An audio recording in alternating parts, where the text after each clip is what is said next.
Okay, I can get started then. Since we got everybody. All right. Hi, everyone. My name is Megan Weinberg. I'm a regional epidemiologist in Communicable Disease Division. Um, and I've been working with Kia and Margaret about this transition from using TraceForce for COVID contact tracing to the outbreak management system. And so we put together some slides to walk through the different steps of how OMS works, if in case you are not familiar with it. Um, and yeah, so we'll go through that here, and feel free to interrupt me if you have questions or anything. Right, okay. So first is just how to get into OMS. OMS is under the umbrella of the Michigan Disease Surveillance System. So first you would log into the MyLogin application or enter into the MyLogin application, and you'll see the Michigan Disease Surveillance System on your homepage. Click on that.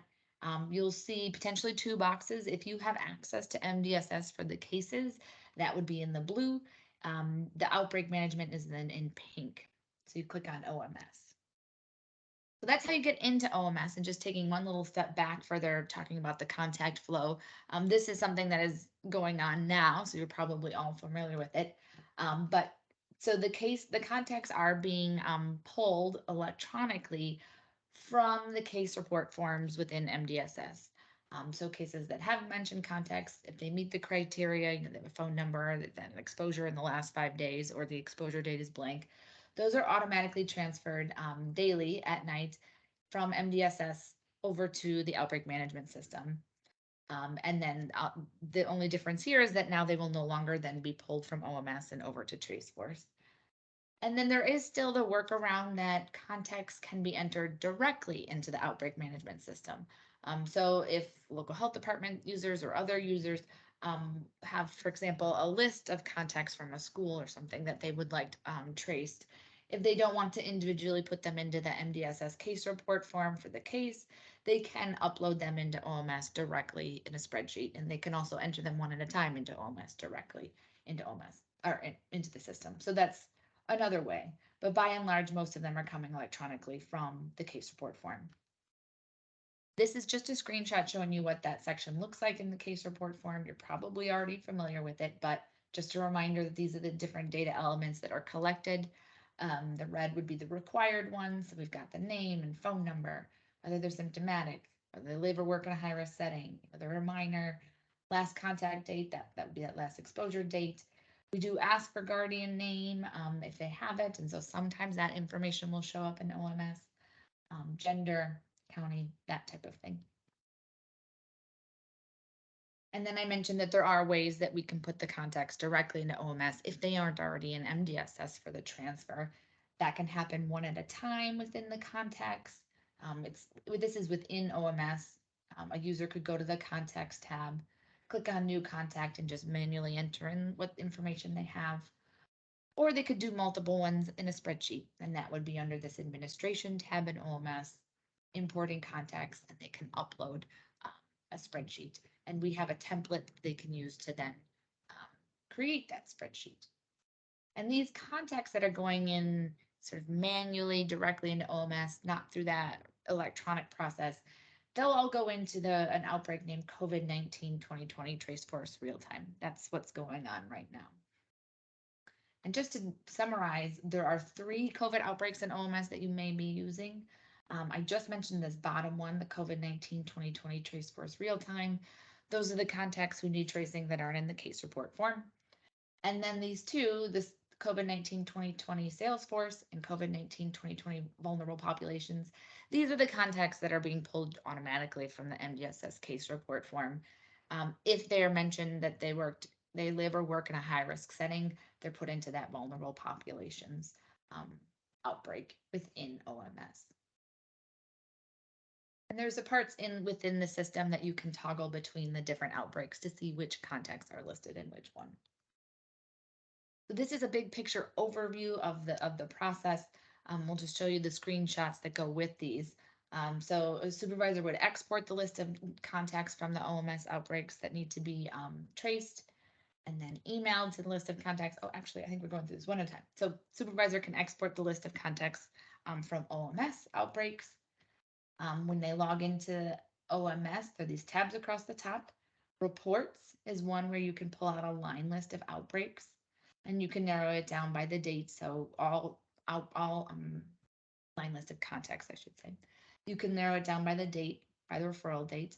So you can get a line list of all of the contacts who've been entered, let's say in the last 5 days, and would be still potentially under their active monitoring. And then you can also narrow down the outbreak. So we would narrow it down to Salesforce outbreak or whatever the other three ones are, or the other two ones to be.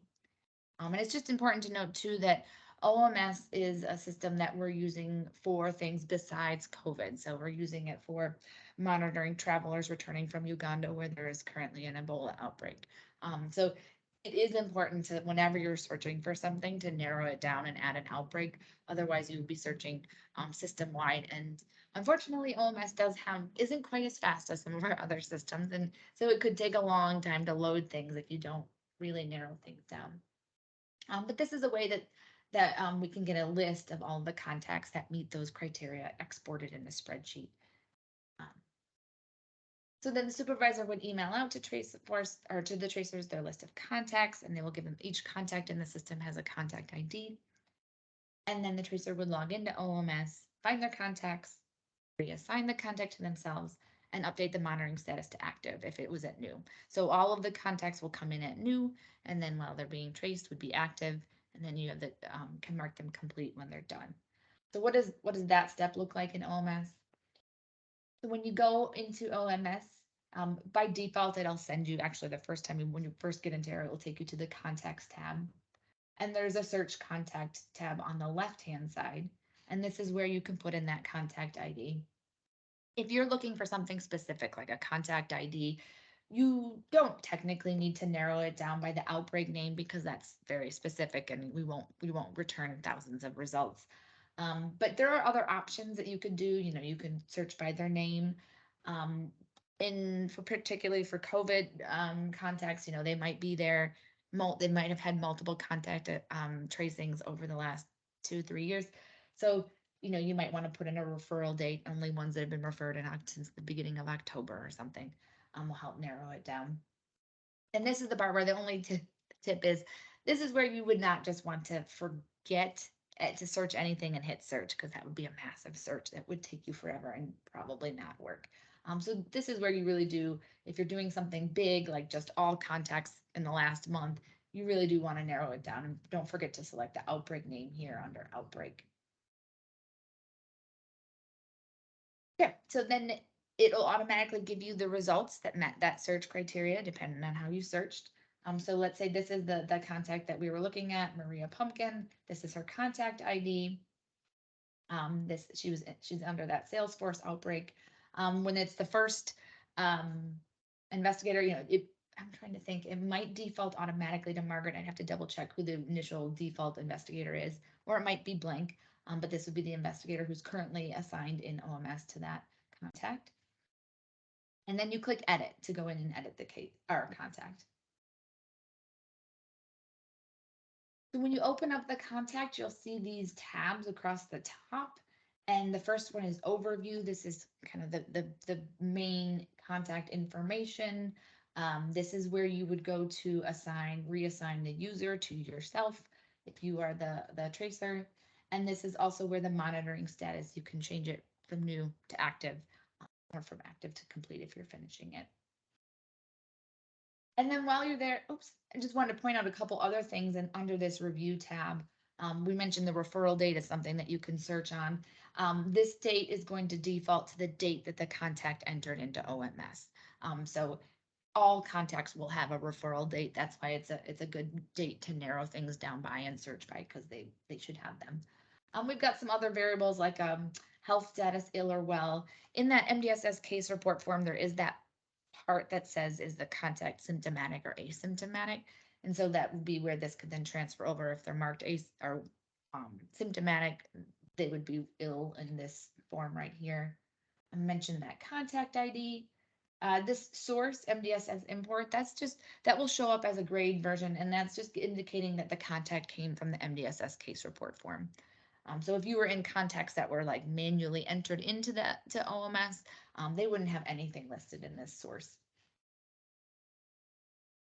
And then while you're at the contact, let's just go through some of the other tabs that may have data in them. The contact info is where the phone numbers that we have, any emails that we have will be. The county will be here under primary address. Now this will be grayed out, and if you did need to edit the address or edit the county, you would go to this address history tab, and that's where you can edit. You could add a new address. So for example, let's say they were, in Ingham County and then they have moved during the monitoring to Eaton County, you could update the address. This is also where if they did mark, if in the case report form that the contact has a parent or guardian info, that would then also be in this section down here. Demographics tab, basic information. If we did get the age, it would be put in here.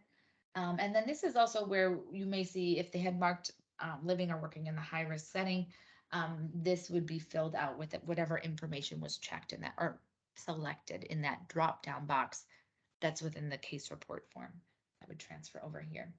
So that would be for the, contacts that are listed in that COVID-19 2020 vulnerable populations outbreak within OMS. Okay, the next step would be Tracer documents their outreach and monitoring within OMS. And there's some more slides at the end of this that talk more about scripts and things like that, but this is just where to put the data in this slide.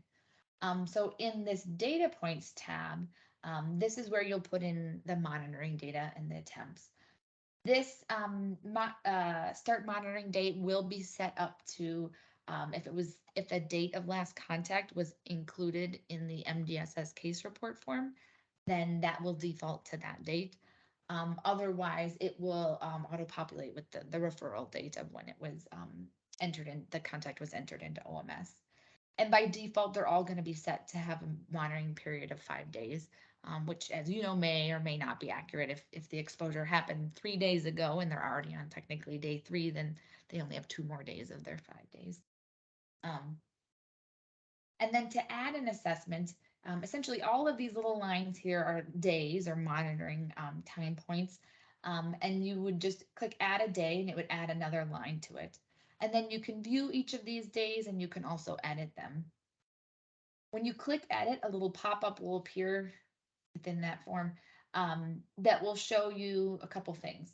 So it'll have the day number, which they're on their 3rd day of monitoring, the date, the investigator did the outreach, and then the action, whether you were able to contact them or not, and then the symptom responses you can record there. And you click Save Changes on this little pop-up that appears, and it'll take you back to this tab right here, this Data Points tab with this list. These are the options and of what action types you can select here. So attempted, and this is a little cheat sheet of all the what each of these actions means.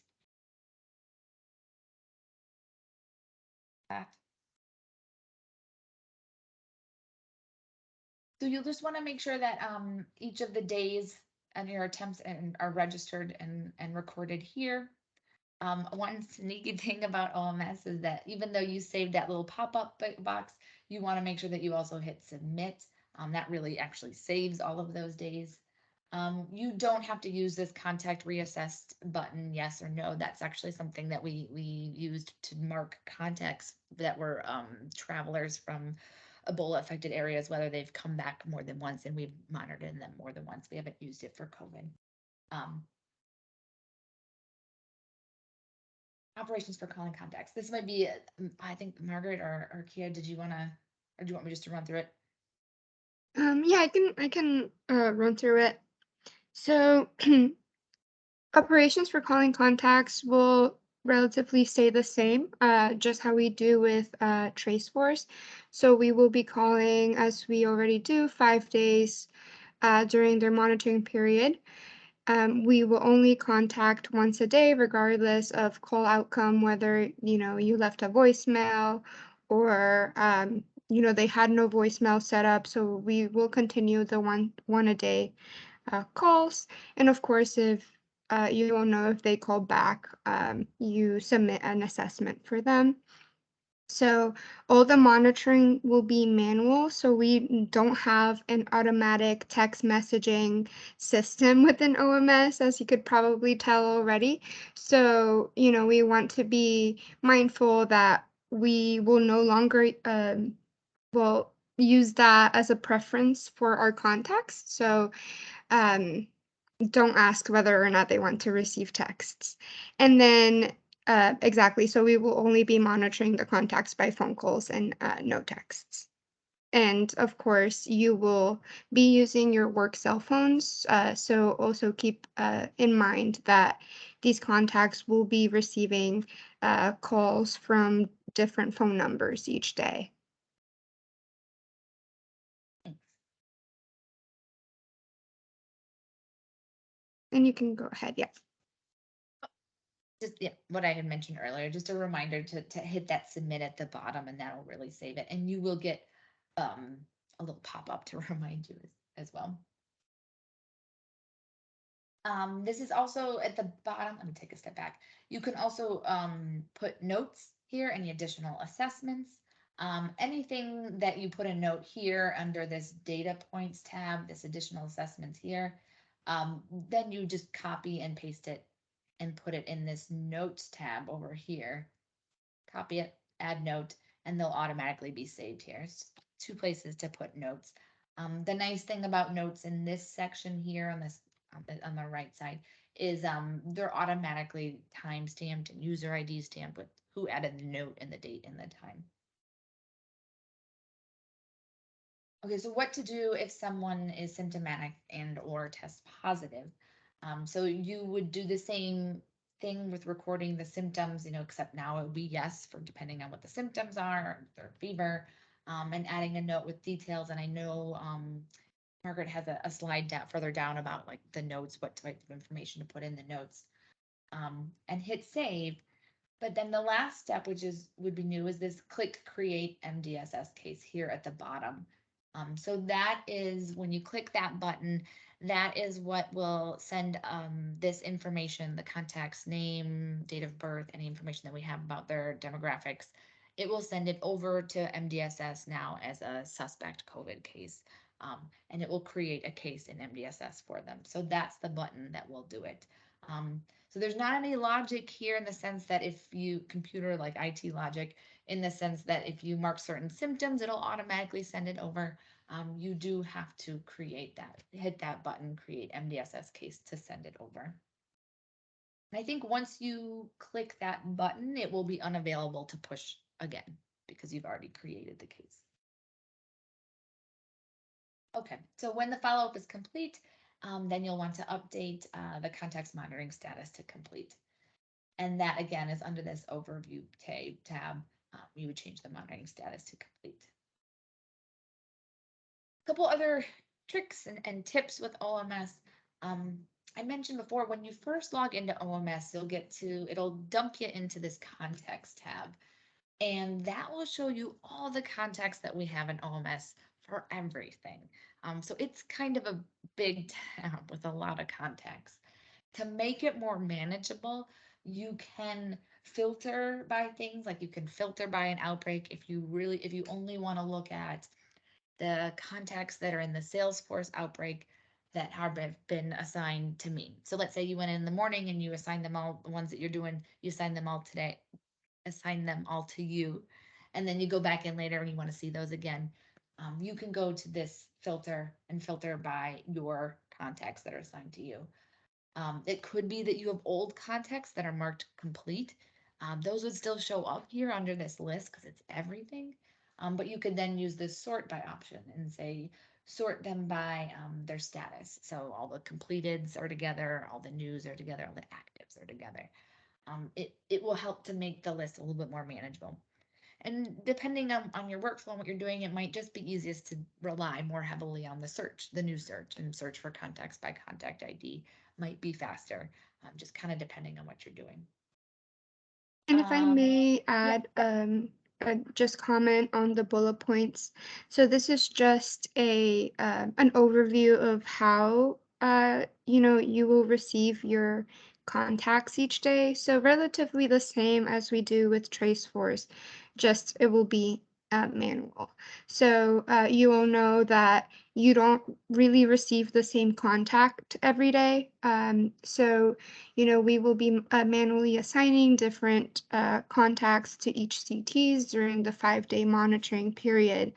And so the way that we will do this is that you will receive an Excel sheet with your contact information. So basically, how we used to receive our case investigation cases. So you receive this Excel sheet, then you will take that contact ID, then you will go into the contacts tab in OMS and then manually search for that contact. And as Megan was explaining, then you would go into assigning that contact to yourself. And so that will be the same process each day with each contact list that you receive. So during the 5 monitoring period, you will most likely get that same contact, but not consecutively, just because we want to make sure that each contact is contacted. And so if, let's say, one CT is out of the office for the day, we want to make sure that that person gets called. So this is why we worked through it and made sure that assigning to a different CT each day is the best option. And so after the 5 days period, or if you receive a contact that it's on their last day of monitoring period, and this is what Megan was referring to, if you were the last person to contact them on that 5th day, then that person will remain in your contact list in OMS permanently, which is okay. Just make sure that you switch that active monitoring to completed monitoring under the overview tab. And yeah, so that's how our workflow will go. And as we go and we start the process in December, we will, make sure that everything is feasible for you guys and that you are able to do all of this. And then if not, then we will make changes to it. You. And I think, yeah, this now goes into your slides. And just let me know when you want me to advance them and I can move them forward for you. Okay, thank you. Mhm. So this slide is, you all know, you're very familiar with the script. So the script will remain the same.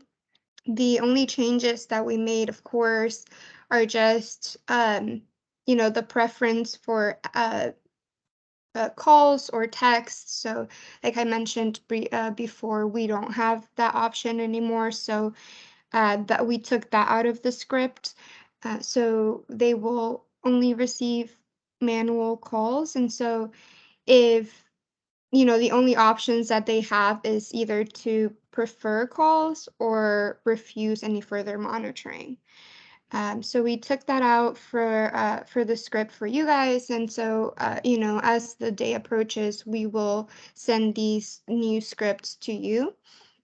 Um, Other things to take into consideration, OMS doesn't have a list of all of the COVID symptoms. So if there are any symptoms that are not on that drop down when you add a day, just make sure that you add that into the notes section, um, just for, to keep kind of a history of what that person is, especially since you will be sending that um, case if symptomatic to MDSS for a follow-up call.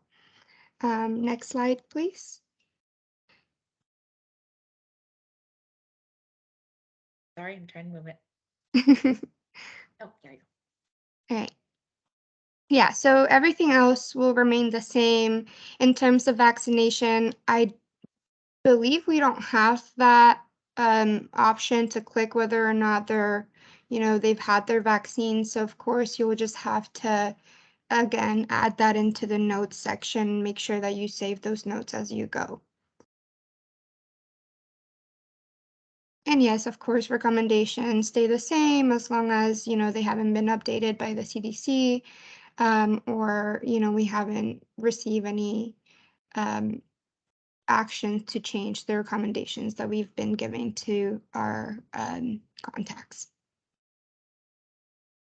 Next slide, please. And of course, just a slide with all the social services. And again, all of this information and resources will be sent to you so that you have it in hand when we do go through that transition.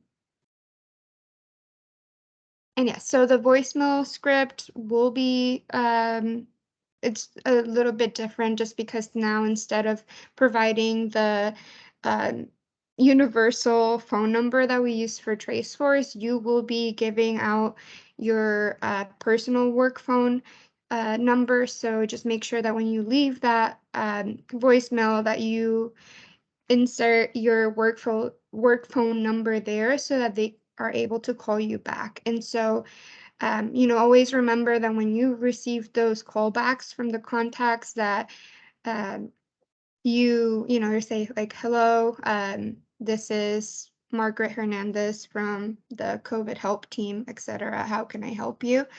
And then another thing is there might be some confusion with, um, just in general, as you may know, we have some hesitancy from people who are just hesitant about why we're calling. So we might face this now because we are calling from different cell phones for the 5 days of monitoring. So always keeping in mind that that's something that we will have to explain to people.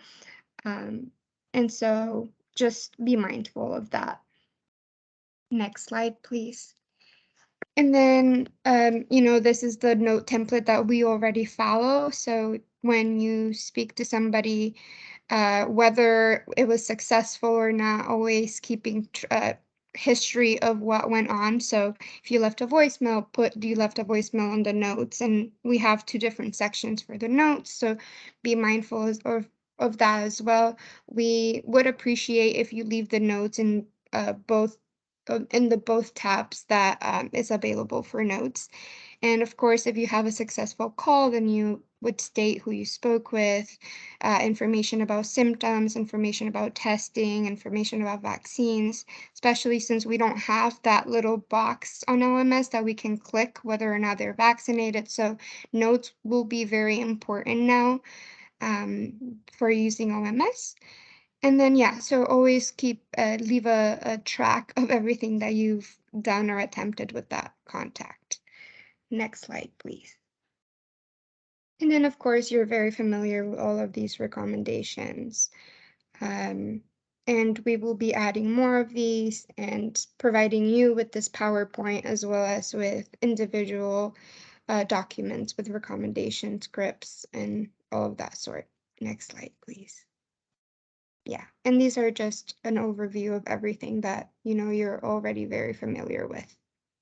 So you can keep going. Yeah.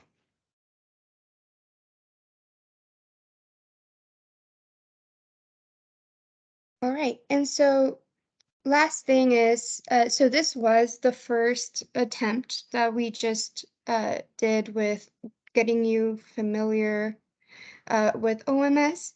So tomorrow we will be going over in more depth what our role is and everything that we will do in OMS together. So that will be happening tomorrow in our Q&A meeting. So don't panic if this was too much information at once.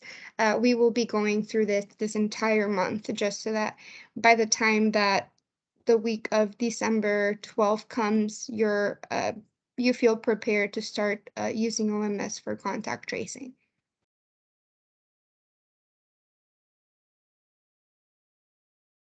And if you have any questions about any of it, Megan is here to answer those for us. So if you have any questions or comments or concerns, please feel free to unmute yourselves or ask any questions in the chat, especially taking advantage that we have Megan here for any of those questions. Yeah, happy to answer anything or run through anything again if you're went too fast. I have one comment. So if you guys receive any contacts that are out of state, note that, but then send an email to myself and Margaret to let us know that so that we obviously can get that information out to the correct state.